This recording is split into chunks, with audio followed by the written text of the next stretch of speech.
Quand je prépare cette pâte du paresseux, ma famille me demande toujours d'en refaire. Pour cette recette, je vais utiliser 300 g de calabresa râpée. D'accord, j'utilise de la calabresa déjà râpée pour gagner du temps. J'ai aussi besoin d'un gros oignon bien haché. Allume le feu et commence à faire revenir la calabresa avec l'oignon. J'aime la râper car je trouve que cela fait ressortir encore plus le goût du plat. Cela aide à donner une touche spéciale et savoureuse à ta recette. En plus, le résultat est joli et très délicieux. J'ai déjà fait dorer un peu la calabresa. Regarde le résultat.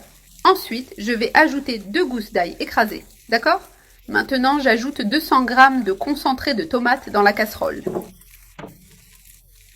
Ici, j'ai une grosse tomate, sans peau, coupée en petits morceaux. On va assaisonner avec une cuillère à café de poivre noir, une cuillère à café d'origan et une cuillère à café de paprika. Et bien sûr, il ne faut pas oublier une cuillère à café de curcuma.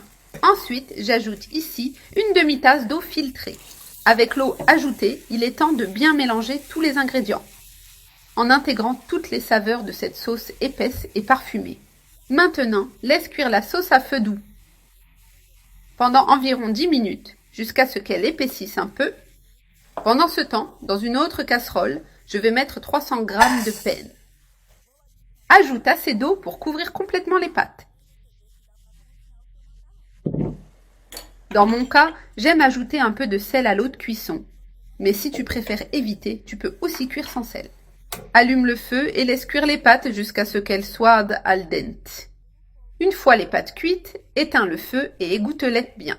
Le temps est passé et regarde comme elles sont bien détachées. Ici, j'ai 170 g d'olives coupées en deux.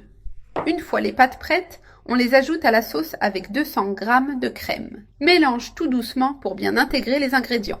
On voit déjà que ce plat sera vraiment savoureux. C'est une combinaison simple mais pleine de goût. J'ai déjà tout bien mélangé et l'odeur est irrésistible. À ce moment-là, j'ajuste le sel si nécessaire.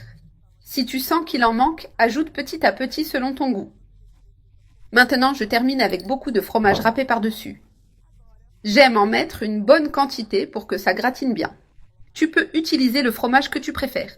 Ah, si tu n'as pas de fromage râpé, tu peux aussi utiliser des tranches. Oui, c'est tout aussi savoureux. Le résultat reste délicieux.